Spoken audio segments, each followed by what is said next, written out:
Welcome back, basketball fans. On the eve of NCAA March Madness beginning, I was watching Stephen A. Smith on ESPN talk about the most exciting college basketball players of all time.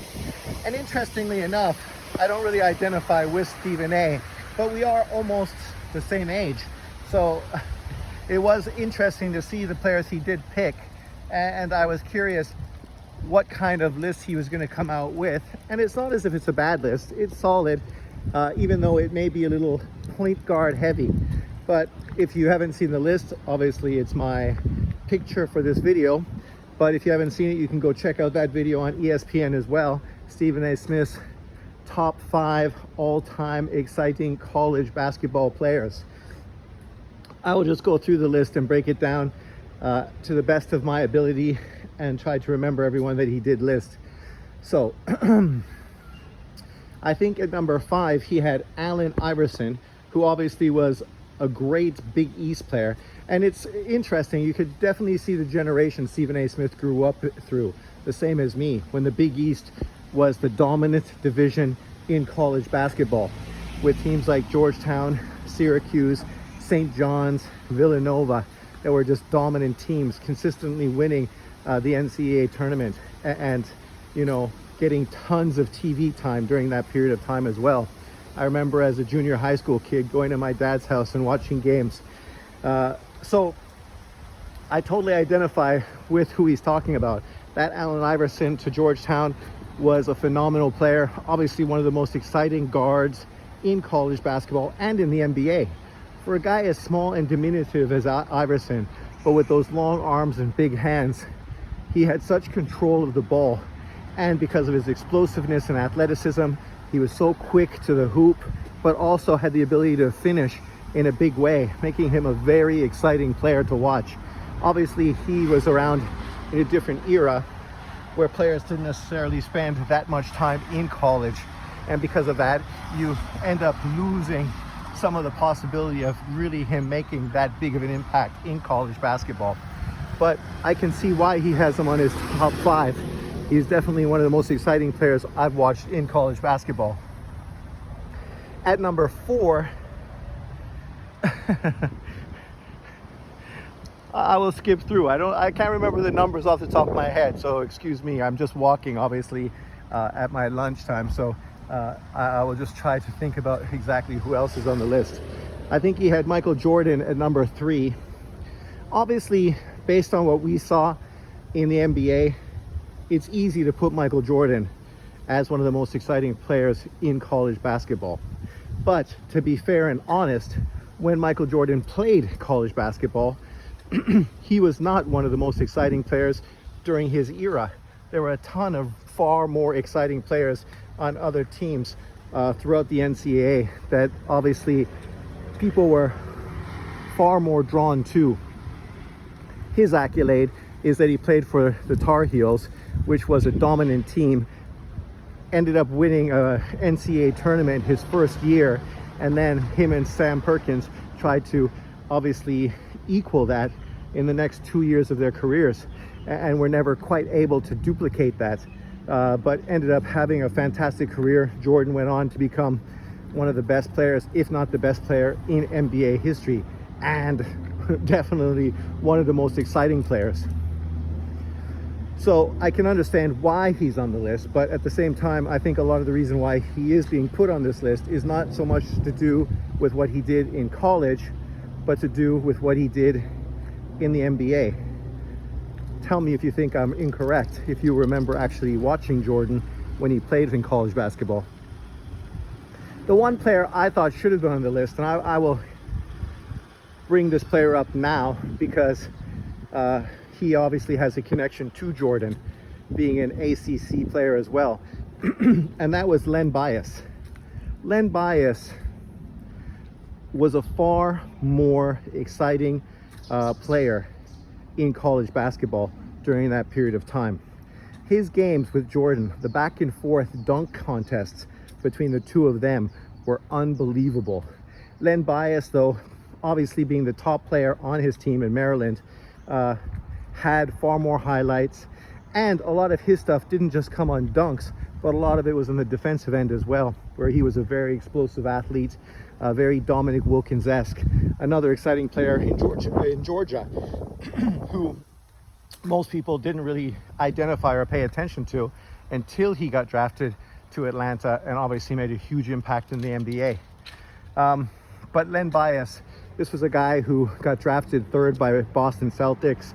And just to put into context what kind of exciting player he was, I've never been a Boston Celtics fan in my entire career as a basketball fan.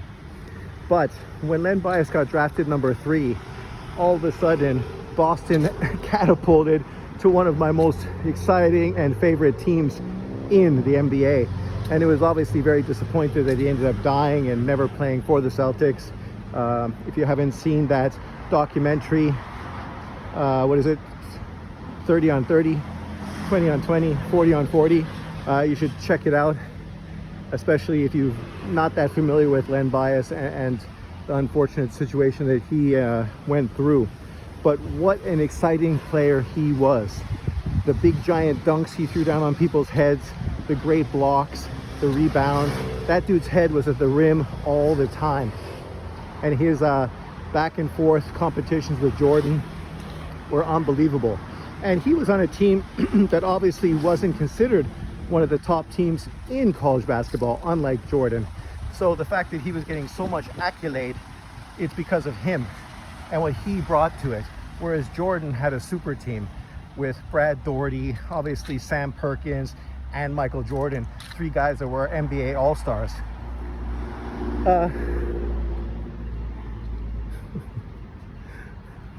Special needs school. But then let's get to the other players that were on this list. I think number 4 was Chris Jackson, who ended up changing his name to a Muslim name, and I can't remember it off the top of my head. Chris Jackson, who played for LSU, was a phenomenal scorer. Obviously, during his time in NCAA, he was compared obviously to the other great LSU player, who was one of the top scorers in college history. And obviously that was just passed by Caitlin, what's her face, just recently as well. But Chris Jackson was a phenomenal player, a great shooter.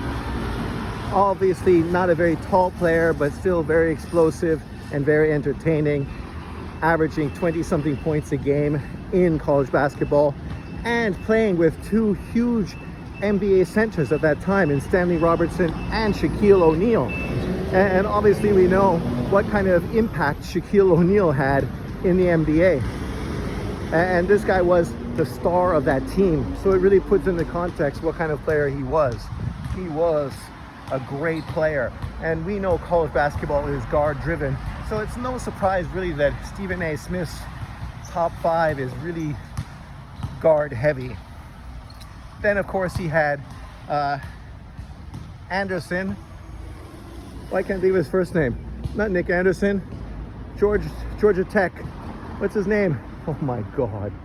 My God. I can't believe I can't even remember his name now. You can leave in the comment section below. But New York playground legend. Obviously he went on to have a great career in the NBA as well for Georgia Tech. When he was with Georgia Tech, along with Mark Price and a few other guards, at that point Georgia Tech was one of the best teams in college basketball. Consistently year after year after year under Cremins, they were putting out unbelievable guard dominant teams. And Kenny Anderson was obviously the best of the bunch.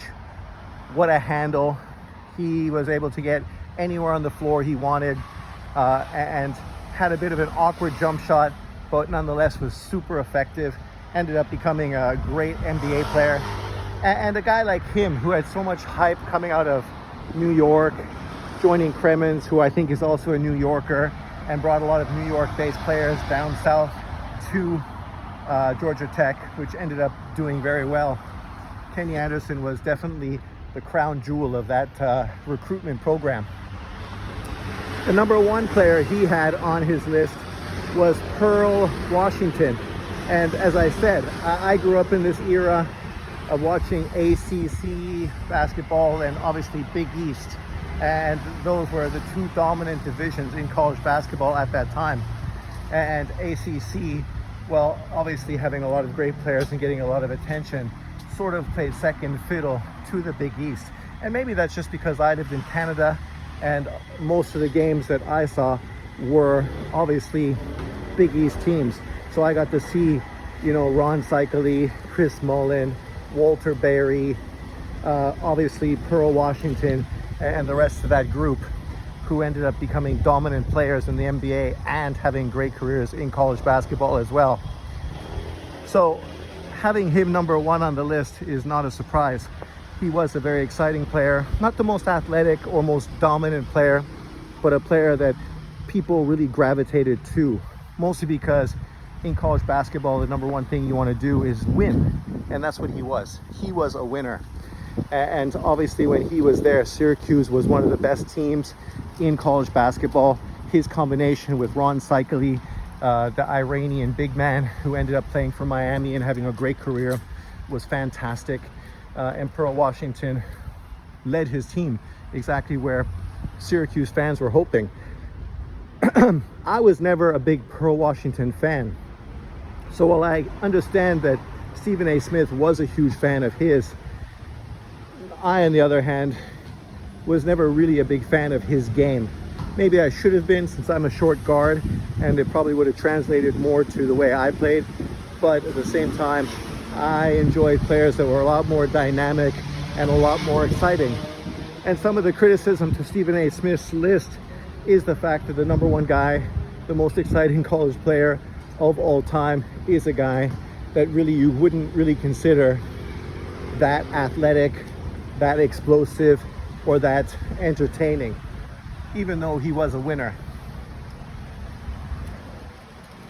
As I listed already, a player like Walter Berry, who played for St. John's along with Chris Mullin, you know, Walter Berry, for me, when I was a kid growing up watching all of these guys play, was a far more exciting college basketball player. Walter Berry obviously didn't have the huge success in the NBA because he was a little undersized to really compete without a great three-point shot in the NBA, and defensively as well. But in college basketball, he was dominant. And the dunks he threw down on guys' heads, oh my God. Oh my God. I don't know if there was any player in college basketball more exciting at the time than him. But he was definitely right there on that list, along with guys like Len Bias, right? Big 6'7" guys, not giants, still athletic and explosive, and guys that entertained. It also brought up another player that I couldn't imagine not being on this list as well. And maybe it's because he didn't play that long for UNLV, but what a superstar this guy was, and obviously led UNLV right there to the finals, I think 2 years in a row, losing to Duke, who obviously had a great team, but you would never confuse them with excitement. And that was Grandmama, Larry Johnson. You know, went on to become an all-star in the NBA, a 6'7" small forward with power forward type of finishing ability. A guy that was super exciting in UNLV. That whole UNLV team with Stacey Augmon and him getting up and down the court, throwing shit down on people's heads. Travis Bassnight, the big man. A super exciting team, super exciting. And if you were watching college basketball during that era, they would definitely have been one of your favorite teams ever, without a doubt. Obviously, Michigan got tons of attention and was a very good team as well. But excitement-wise, Michigan did not even compare to this UNLV team. This UNLV team, if you want to think about a team in college basketball that had the same sort of excitement and same sort of appeal, is more of a team like Pi Slama Jama, the Houston Cougars, who, with Akeem Olajuwon, Clyde Drexler, Larry Mishaw, and the rest of that crew, were unbelievable, super exciting. right? And another group of great players that were exciting players. I mean, Olajuwon literally was dunking on everybody. Everybody. Charles Barkley, Karl Malone. There was no one in college basketball during that period of time that was as dominant around the hoop as Olajuwon was. And that's like erasing shots on the defensive end, but also throwing things down on people's heads. He was an exciting player. And as a young kid watching college basketball, I'm telling you which players excited me. So, you know, this isn't me being biased and being drawn towards players that come from the area of the country where I lived, but literally players that excited me at that time when I grew up and watched. And they definitely were one of those great teams. Hi, ladies. Hi. Which brings me to some other exciting players and teams during that period of time as well, that I feel that Stephen A. Smith sort of ignored and didn't pay attention to. And maybe he's just not old enough. But the Denny Crum Louisville team, right, was one of the best dunkers in college basketball history, who ended up becoming a great NBA player as well. That team that ended up playing against Houston when Houston beat them in their big run during the Pi Sigma Gamma era. That was one of the best college basketball games of all time. Houston Cougars versus Louisville. And that team was a great team with exciting players. Sorry, I can't remember the guy's name off the top of my head. Griffin? But, you know, literally a 6'3" shooting guard with 40-something inch vertical, throwing dunks down all over the place. And that Louisville team was super exciting, right? And yet a guy like Stephen A. Smith, who is a historian of basketball, making a list like this, didn't put a guy like him on the list, which was definitely one of the most exciting college teams of all time, along with teams like UNLV. So I think he was just mostly showing a lot of his personal bias as opposed to really trying to make a list showing really the most exciting players of all time in college basketball. So I'm trying to give you a little more insight into some of these players that you may want to consider putting on this list. And obviously these kind of lists are subjective, and people grew up excited about certain teams and certain players, and that's going to really mean a lot to their list based on who they grew up and really sort of envied and idolized as kids. So that also has to be considered. I'm trying to think of a few other examples of players and teams that were super exciting during this period of time as well. And there's so many, but it covers such a large span of history that it's hard to remember all the names and specifically the dates and what was going on. But a player that jumped into my head when he was talking about his list, obviously another guard, was Johnny Dawkins for Duke. A lot of you guys watch Johnny Dawkins in the NBA. Obviously now he's a head coach, but Johnny Dawkins was a super exciting player and one of the most exciting best dunks in NCAA history that I ever saw was done by Johnny Dawkins when he did a reverse two-hand dunk over top of the center and just was just inside the key, from the top of the key, turned and floated and elevated over that guy and threw it down. And as a young kid, I was like, Jesus fucking Christ.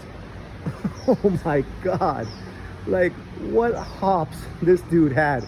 And that's the thing, right? We know Duke was a great team. Tommy Amaker, Johnny Dawkins, they had a great team. They obviously have a great history as well. But a guy like Dawkins, I think people sort of forget what an exciting player he was when he was in college and just sort of think about him more with the NBA impact that he had and not so much what he did when he played college basketball. It also brings up another player that popped into my head from Arizona. And Arizona had a long history of great guards. And no other guard pops to my mind more than Kevin Johnson, who obviously had a great NBA career, was a super explosive guard, you know, and some of the best dunks in college basketball and the NBA were done by Kevin Johnson. And the fact that he wasn't really considered part of this list as well, I'm like, dude, man, didn't you watch Pac-10 games? Like, you know, like, this guy was a high flyer who would literally take out baseline and dunk on everybody. And I think in the NBA there's quite a few highlights of him even dunking on Olajuwon. So this is just a bit more insight and personal opinion into college basketball's most exciting players of all time. If there's anyone you think should be considered and put on this list, leave in the comment section below. Thanks for watching. My walk is coming to an end. It's coffee time. I will see you next time. Peace out.